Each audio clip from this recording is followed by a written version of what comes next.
Hello everyone, I am Swale Sheikh, your science teacher. Today we will discuss on the bio portion of your science book. Chapter number first, crop production and management. आप सभी जानते होंगे what is the meaning of crop? Yes, जो फसलें जो खेतों में उगाई जाती हैं वो क्या कहलाती है? क्रॉप। आज हम इस चैप्टर में क्रॉप का प्रोडक्शन किस तरह होता है, उनको किस तरह मैनेज किया जाता है, उसी के बारे में पढ़ेंगे। Paheli and Boojho went to their uncle's house during the summer vacation. Paheli और बूजो कहाँ गए? अपने अंकल के घर पे गर्मियों की छुट्टियों। Their uncle is a farmer, उनके अंकल कौन थे? Farmer. One day they saw some tools like khurpi, sickle, shovel, plough etc in the field. उन्होंने वहाँ पे बहुत सारे टूल्स देखे। कौन से टूल्स? जो खेतों में काम आते हैं। You have learned that all living organisms require food. आपने सभी ने पढ़ा होगा जितनी भी जीवित चीज़ें हैं, लिविंग ऑर्गेनिज्म हैं, उनको किस चीज़ की रिक्वायरमेंट होती है? फूड की, है ना। Plants can make their food themselves. Plants अपना खाना कैसे बनाते हैं? खुद बनाते होंगे। आज हम इस चैप्टर में क्रॉप का प्रोडक्शन कैसे होता है, उनको मैनेज किस तरह किया जाता है, कौन कौन से इक्विपमेंट्स काम में आते हैं, उसी के बारे में पढ़ेंगे। Our first topic is agriculture practices. When plants of the same kind are cultivated at the one place on a large scale, it is called a crop. जब एक ही तरह के पौधे को एक जगह पर बड़े पैमाने पर उगाया जाता है तो क्या कहलाती है? फसलें या crop. For example, crop of wheat means that all the plants grow in the field are that of wheat. यानी खेतों में जितने भी प्लांट्स होंगे वो काय के होंगे? गेहूं के। और वो काय कौन सी फसल कहलाएगी? गेहूं की। ओके, तो आप समझे क्रॉप क्या होती हैंगी। You already know that crops are of different type like cereals, vegetables and fruits. आपने देखा होगा अलग अलग तरह की क्रॉप्स होती हैं, सब्जी की, दालों की, फलों की, है ना। This can be classified on the basis off season in which they grow. उन्हें किस बेस पर अपन डिफ्रेंशिएट करेंगे? वो किस सीजन में उगाई जाती है। फॉर एग्जाम्पल, उन जो क्रॉप्स होती है दो उसमें डिवाइड किया गया है। First is kharif crops and second is rabi crops. पहली है kharif crops. The crops which are sown in the rainy seasons are called kharif crops. The rainy season in India is generally from June to September. Paddy, maize, soybean, groundnut and cotton are kharif crops.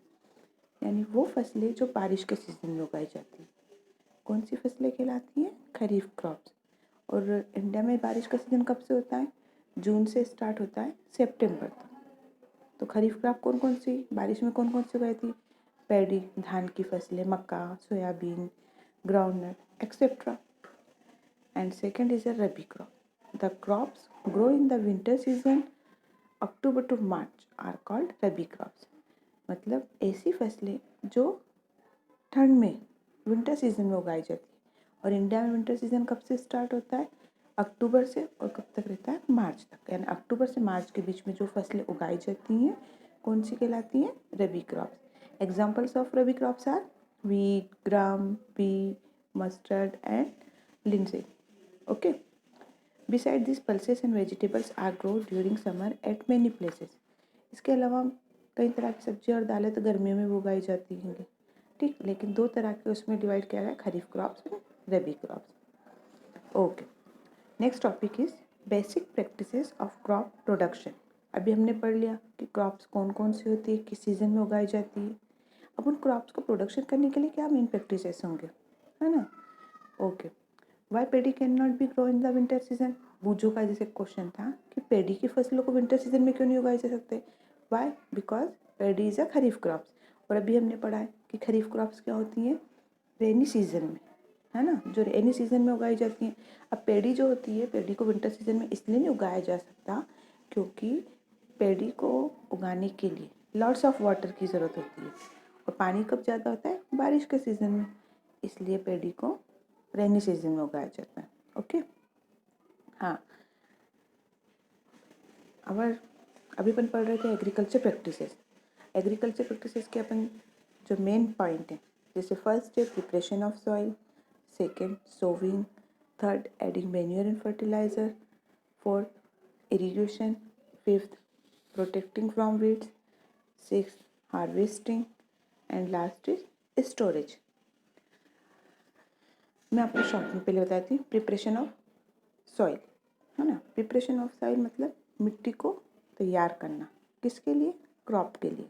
The preparation of soil is the first step before growing a crop. Crop को उगाने की जो first step होती है कौन सी होती है? Preparation of soil. जैसे आप कहीं पे कुछ भी काम के लिए जा रहे हैं, है ना, तो आप सबसे पहले खुद प्रिपेयर होंगे। ठीक वैसे ही जैसे आपकी मम्मी अगर घर में खाना बना रही होंगी तो सबसे पहले क्या करेंगी? खाना बनाने की तैयारी, ना कि सीधे खाना बनाने की तैयारी में क्या हो सकता है? मार्केट से सब्जी लाना, उन्हें साफ करना, है ना। ओके, तो इसी तरह से क्रॉप की जो first step is the preparation of soil. One of the most important task in the agriculture is to turn the soil and loosen it. जो फर्स्ट है उसमें एग्रीकल्चर में जो मिट्टी होती है, मैं मिट्टी को लूज करना। क्यों? ताकि जो प्लांट्स की जो रूट है वो अंदर तक जा सके, और प्लांट की रूट अगर अंदर तक गई तो जो जितने भी जो क्रॉप होगी वो स्ट्रॉन्ग हेल्दी क्रॉप्स होगी, है ना। और जो अर्थ के अंदर जितने भी माइक्रोब्स, अर्थवॉर्म्स जो होते हैं सॉइल के अंदर प्रेजेंट, जो कि बहुत ज़्यादा हमारे लिए फ़ायदेमंद है, वो फार्मर्स के फ्रेंड कहलाते हैं, है ना। Microbes, earthworms, it is a farmer of the friends of the farmer. Okay, तो first step is the preparation of soil. And preparation of soil में कौन कौन से हमें इक्विपमेंट की ज़रूरत होगी? देखो, अब एग्रीकल्चर इक्विपमेंट यानी कि अगर हम सॉइल को प्रिपेयर कर रहे हैं तो उसमें हमें कुछ ना कुछ तो इक्विपमेंट्स तो चाहिए। अब उसके लिए हमें कौन कौन सी ज़रूरत? Before sowing the seeds it is necessary to break soil clumps to get better yield. यानी जो मिट्टी के बड़े बड़े ढेर होंगे उनको हमें छोटे छोटे पार्टिकल्स में डिवाइड करना ताकि हमें एक बेटर यील्ड मिल सके। This is done with the help of various tools. और ये हमें कई तरह के टूल्स होते हैं जिनसे हम उनकी मदद कर सकते हैं। The main tools used for this purpose are the plough, hoe and cultivator. जो ये मिट्टी, बड़े बड़े मिट्टी के ढेर होते हैं, बड़े बड़े मिट्टी के पत्थर होते हैं, उनको तोड़ने के लिए जो मेन होता है प्लो, हो एंड कल्टीवेटर, ये यूज में क्या आता है। अब हम जा पढ़ लें what is the plough. This is being used since ancient time for tilling the soil, adding fertilizer to the crop, removing the weeds and turning the soil. प्लो का यूज़ क्या होता है? ये पुराने टाइम से इसका यूज़ करते आ रहे हैं, है ना। फर्टिलाइज़र को उसमें क्रॉप में डालने के लिए, मिट्टी को ढीला करने के लिए, उसमें जितने भी कीड़े मकोड़े उनको दूर करने के लिए मिट्टी के अंदर, है ना। This is made of would and is drawn by the pair of bulls और अदर एनिमल्स। ये काय का बना होता है? इसको हम हिंदी में कहते हैं हल। हल आपने सभी ने सुना होगा, है ना। ये लकड़ी का बना होता है। इसको बेल के ऊपर या अदर एनिमल्स के ऊपर रखकर चलाया जाता है। It contains a strong triangular iron strip called ploughshare, है ना। ऊपर लकड़ी का उसमें लगा होता है जिसको बेल के ऊपर रखा था, जिससे आप इजीली पिक्चर में देख रहे होंगे, है ना। ये है अपना क्या? प्लो। नीचे उसमें लोहे आयरन की स्ट्रिप लगी होती है जो मिट्टी के अंदर जाती है। ओके, नेक्स्ट और इक्विपमेंट इज हो। It is simple tools which is used for removing weeds and for losing the soil. इसका भी वही यूज होता है, एक सिंपल टूल्स होता है। इसका यूज क्या होता है? मिट्टी के अंदर से वीड्स हटाने के लिए और मिट्टी को लूज करने के लिए। अपन ने एक और इक्विपमेंट्स बताया था मैंने आपको, कल्टीवेटर। अभी जैसे कि हो और प्लो का यूज इंसान के द्वारा कहता है, बट कल्टीवेटर एक मशीन यानी ट्रैक्टर के द्वारा। Nowadays, plugging is done by tractor-driven cultivator. The use of cultivator saves labor and time. देखो, जो यूज़ अभी इंसानों के द्वारा किया जा रहा था प्लो का, हो का, लेकिन इसके अंदर कल्टीवेटर में टाइम और लेबर दोनों की बचत हो जाती है। इसमें ट्रैक्टर से ये काम किया जाता है। तो प्रिपरेशन ऑफ सॉइल 3 इसमें टूल्स यूज़ हो रहे हैं, प्लो, हो and cultivator. Okay, Next step is our sowing. Sowing is an important part of crop production. Before sowing, good quality, clean and healthy seeds of a good variety are selected. Sowing का मतलब होता है बुआई. अब अपने मिट्टी तो तैयार कर ली, अब उसके अंदर हमें क्या करने होंगे, बीज डालने होंगे, है ना. ये इम्पोर्टेंट पार्ट है किसका, क्रॉप प्रोडक्शन का. मगर पहले हमें सोइंग के पहले अच्छी क्वालिटी के साफ और हेल्दी सीड्स लेना पड़ेंगे, है ना. अगर हमने अच्छी क्वालिटी के या ख़राब सीड्स लिए तो हमारी क्रॉप इतनी अच्छी नहीं होगी. इसलिए हमें सिर्फ सीड्स सेलेक्ट करेंगे जो हेल्दी हो, गुड क्वालिटीज़ के हों और क्लीन हो. Farmer prefer to use seed which give high.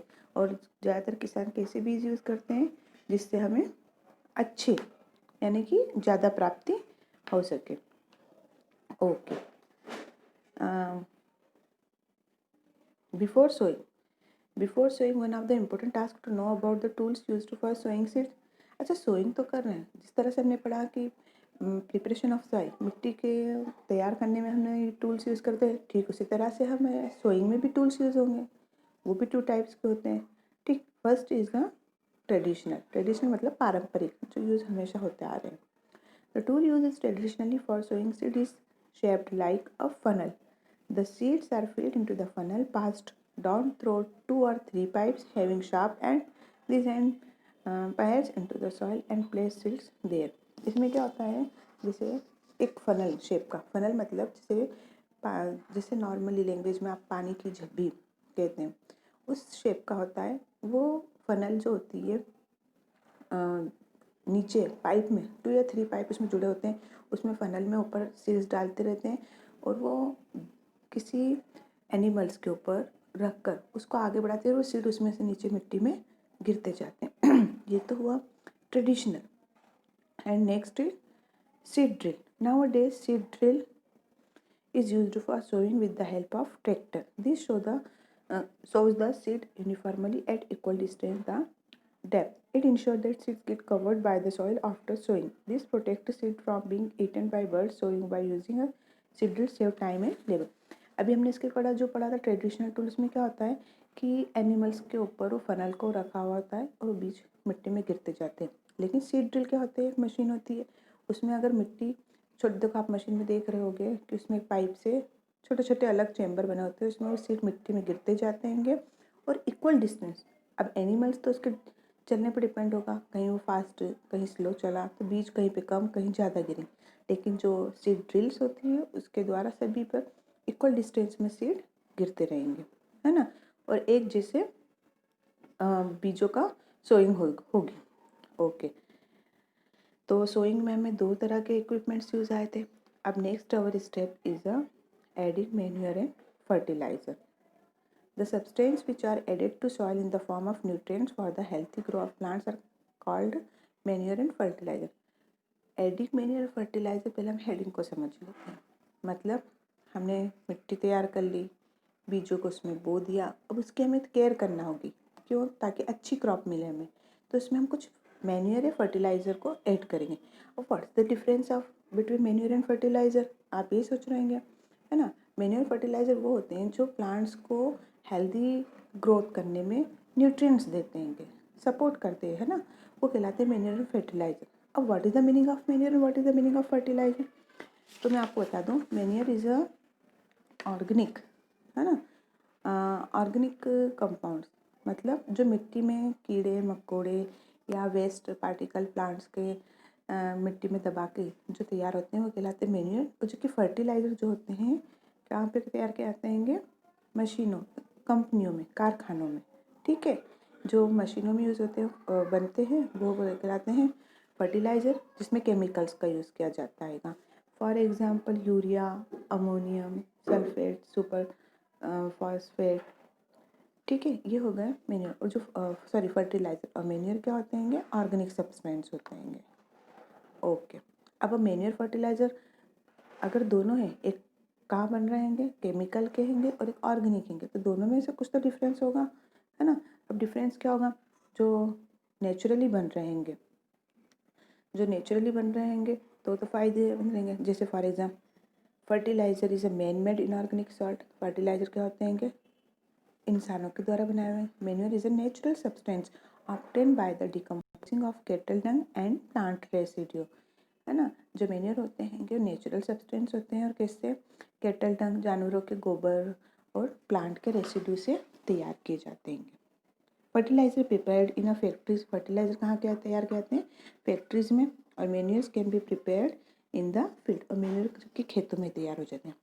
Fertiliser does not provide any humus to the soil, fertiliser से कोई ह्यूमस सॉइल को नहीं मिलता है, जबकि मैन्योर में लॉट ऑफ ह्यूमस, क्यों, क्योंकि मिट्टी में तैयार बनाई है।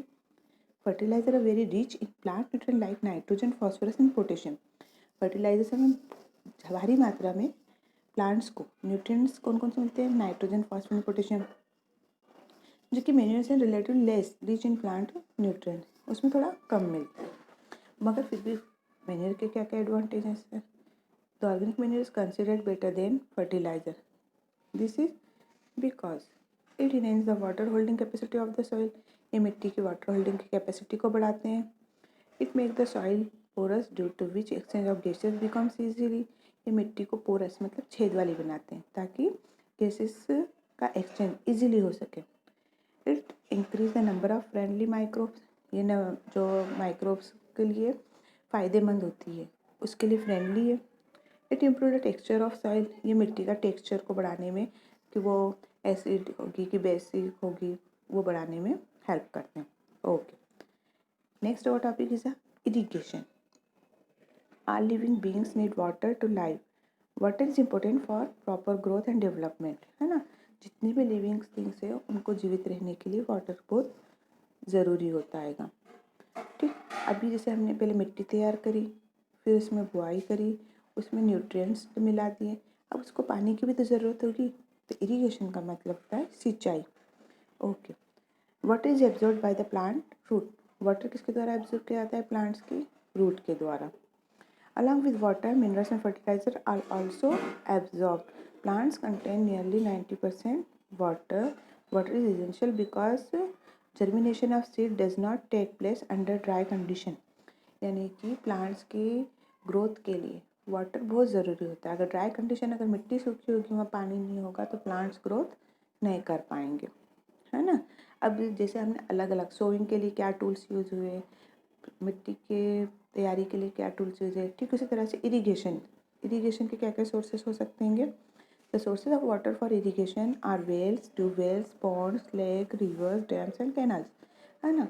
आपने देखा होगा खेतों में कहीं नदी होते हैं, ट्यूबवेल्स होते हैं, हैंडपम्प्स होते हैं, कुएँ होते हैंगे, इनसे हमें क्या होता है, प्लांट्स के लिए, क्रॉप्स के लिए वाटर मिल पाता है।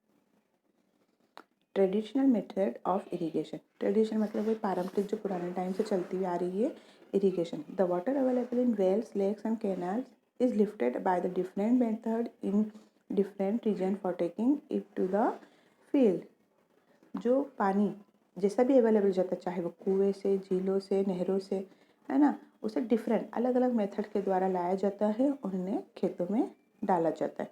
कैटल और humans labour is used in this method, so this methods are cheaper but less efficient. The various traditional ways are मोट, चेन पम्प, है ना। ये जो पुराने ट्रेडिशनल सिस्टम है, इसमें पानी को किसी न किसी या तो किसी जानवरों या इंसानों के द्वारा लाया जाता है। ये सस्ती तो होती हैं बट इतने ज़्यादा फायदेमंद नहीं, क्योंकि क्रॉप्स को जितना पानी चाहिए होता है उतना पानी तो वो ला नहीं पाते। जैसे इसमें है मोट, जैसे आप पिक्चर में देख रहे होंगे कि एक फार्मर कुएं से पानी को ला रहा है और खेतों में डाल रहा है ना। चेन पंप मतलब एक बड़े पाइप के अंदर छोटे छोटे पाइप जुड़े होते हैं, उसमें पानी डलता है और वो खेतों में पहुंच जाता है। ठीक, ये क्या होते हैं, इसमें चीप सस्ते तो होते हैं मगर पानी इतने ज़्यादा यूज़ नहीं हो पाता। तो इस तरह से मॉडर्न मेथड भी आ गई इरिगेशन की। Modern method of irrigation help us to use water economically. The main methods used are is follow. Modern method क्या होती है कि इकोनॉमिकली, यानी कि पानी का इकोनॉमिकली यूज़ भी हो जाता है और इजीली अच्छी हमें क्रॉप मिल भी पाती है। फर्स्ट इसे sprinkle system. This system is more useful on the uneven land where sufficient water is not available. The perpendicular pipes having rotating nozzle in a top are joined in the main pipeline at regular intervals. Sprinkle system मतलब simple सा स्प्रिंक करना, पानी को छींटना। इसमें देखो आप picture में देख रहे होगे कि एक मेन पाइप से वो पाइपलाइन पूरे खेतों में बिछी हुई है। छोटे छोटे पाइप होते हैं जिनसे शावर जैसे फाउंटेन के साथ पानी की बौछारें आती हैं हल्की हल्की, वो सब दूर पानी उसमें छींटता रहता है। तो इसमें क्या होता है, इवनली सब दूर खेतों में पानी पहुँच जाता है। Next is a drip system. In this system, the water falls drop by drop directly near the roots. So it is called drip system. अब स्प्रिंकल सिस्टम में क्या होता है, पानी छिड़ते हैं, लेकिन ड्रिप सिस्टम में क्या होता है, स्प्रिंकल सिस्टम के पाइप ऊपर की साइड होते हैं जिसमें पानी सब दूर स्प्रिंक होता है। ड्रिप सिस्टम ठीक उसका अपोजिट, यानी कि खेतों में पाइप तो बिछे होते हैं लेकिन वहाँ पे प्लांट्स की रूट में ड्रिप यानी पानी की ड्रॉप ड्रॉप रूप में पानी वहाँ पे गिरता रहता है, इसलिए इसको क्या कहते हैं, डायरेक्ट रूट में जाता है पानी। It is called drip system. It is the best technique for watering fruits plant. ये बेस्ट टेक्निक है, ना तो इसमें पानी का ज़्यादा वेस्ट होता है और ना ज़्यादा पानी हो जाता है, कम पानी में इसमें यानी सब प्लांट में सब दूर पानी पहुँच जाता है। Okay, next step is a protection from weeds. हमने मिट्टी तैयार करी, बीज डाले, फर्टिलाइज़र मैन्योर उसमें ऐड करें, इरिगेशन हुआ, सिंचाई करी। अब उसमें कीड़े तो ज़रूर लगते हैं, आपने देखा होगा, तो उन कीड़ों से भी तो हमें उसको वीड से भी तो बचाना होगा, है ना। हाँ, Boojho and Paheli went to the nearby wheat field and saw there were some other plants in the field growing along with wheat plants. उन्होंने वहाँ पे देखा होगा कि पहली और बुजो खेत में गए, उन्होंने देखा कि वीट प्लांट तो उग रहे हैं लेकिन उनके साथ कुछ अदर प्लांट्स भी उग रहे हैं, मतलब कुछ फालतू चीज़ें, फालतू के पौधे यानी वीड्स वहाँ पे जो उग गए जो हमारे काम के नहीं है। ठीक, वो प्लांट अगर उनके साथ अपने क्रॉप के साथ में उगेंगे तो हमारे क्रॉप को न्यूट्रिएंट्स वो भी लेंगे, उसका इफेक्ट हमें प्लांट्स पे भी होगा, तो इसलिए हमें उससे प्रोटेक्ट करना होगा। In the field many other undesirable plants may grow naturally along with the crop, यानी ऐसे अनडिजायरेबल जो हमें ज़रूरत नहीं है लेकिन हमारी क्रॉप के साथ में उग गए हैं, वो क्या कहलाते हैं, weeds. These undesirable plants are called weeds. तो ऐसे प्लांट्स क्या कहलाते हैं, वीड्स। तो वीड्स को कंट्रोल करने के लिए क्या यूज़ किया जाता है, वीडिसाइड्स, है ना। वीडिसाइड जैसे आप देख रहे होगे जो अनडिजायरेबल प्लांट्स देंगे उसे क्या आता है, जो आप पीठ पे उसके देख रहे होगे कि एक फार्मर पीठ पे कुछ केमिकल्स लाता है, एक पाइप के द्वारा उन सब दूर छींटता है। तो ये वीडिसाइड्स क्या होते हैं कि जो अनडिजायरेबल प्लांट्स है उनको बढ़ने से रोक देंगे और जो हमारे प्लांट का ग्रोथ हो रही है उस पर वो जो इफेक्ट डाल रहे हैं उस इफेक्ट को कम हो सके। ठीक, नेक्स्ट और इस step is a harvesting. Harvesting of a crop is an important task. अब हमारी फसल तैयार हो गई है, हमने उसको वीड्स से बचा लिया, अब हार्वेस्ट मतलब उसकी कटाई करना, तो ये इम्पोर्टेंट पार्ट होता है। The cutting of crop after it is mature is called harvesting, यानी कि क्रॉप के मैच्योर हो जाने के बाद उसको कट करना क्या कहलाता है, harvesting. In harvesting crops are pulled out or cut close to ground, it usually likes 3 to 4 months for a cereal crop to mature, यानी फसलों के उग जाने के बाद उसे हम काट लेते हैं। ये कटाई कब तक हो जाती है, 3 से 4 महीनों में, है ना। Harvesting in our country is either done manually by sickle or by a machine called harvester. In the harvested crop, the grain seed needs to separated from the calf. This process is called threshing. जो India के अंदर कटाई की जाती है, आप देख रहे हो कि फार्मर हाथ में सिकल दराती लेके खड़ा हुआ है या फिर हार्वेस्टर के द्वारा वो ये हार्वेस्टिंग मशीन के द्वारा वो मशीन को क्रॉप को काट लिया जाता है। ठीक, और जो प्रोसेस कहलाती है ना मशीन के द्वारा, ये कहलाती है थ्रेसिंग मशीन के द्वारा। Okay, farmers with small holding of land to separating of grain and chaff by winnowing. फिर जो कटी हुई फसल है थ्रेसिंग हो गई उसके बाद उसमें से फसलों के अंदर से सेपरेट करना ग्रेन और जो उसके अंदर कचरा मिला हुआ उनको, ये कहलाती है प्रोसेस क्या, विनोविंग। अब हमने फसल काट ली है, उसमें से कचरा अलग कर लिया, अनाज अलग कर लिया, उसके बाद सबसे बड़ी जिम्मेदारी होती है स्टोरेज मतलब इसको कहाँ स्टोर करना है। Storage of produce is an important task. If the harvest grains are to be kept for a longer time, they should be safe from moisture, insect, rats and microorganisms. फसल अगर आपने काट ली, उसको लंबे टाइम तक आपको रखना है तो हमें सबसे बचाना होगा, मॉइस्चर से, इंसेक्ट से, चूहों से, कीड़े मकोड़े से, माइक्रो ऑर्गेनिज्म से। हार्वेस्टेड ग्रेन से मोर मॉइस्चर, जो ताज़ी फसल होती है कटी हुई, उसमें मोर मॉइस्चर है, नमी होती है। If freshly harvested grains are stored without drying, they may be spoiled or attacked by the organism, making them unfit for use or for germination. अगर हमने फसल कटने के बाद डायरेक्ट उसको स्टोर कर लिया तो फसल क्या होगी, ख़राब हो जाएगी। इसके लिए हमें उसके पहले क्या करना पड़ेगा, उसको ड्राई करना पड़ेगा, उसको सुखाना पड़ेगा। Hence before storing them the grains are properly dry. इसलिए फसलों को पहले हमें भरने से पहले क्या करना होगा, उसे सुखाना होगा। तो बच्चों, इस चैप्टर में हमने क्रॉप का किस तरह से उसका प्रोडक्शन होता है और किस तरह उसको मैनेज किया जाता है, ये सारी स्टेप बाय स्टेप पढ़ी थी। एक बार फिर से हम इसको रिवाइज कर लें कि कौन कौन सी स्टेप थी।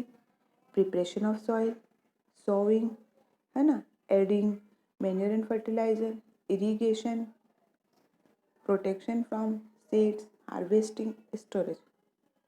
ओके।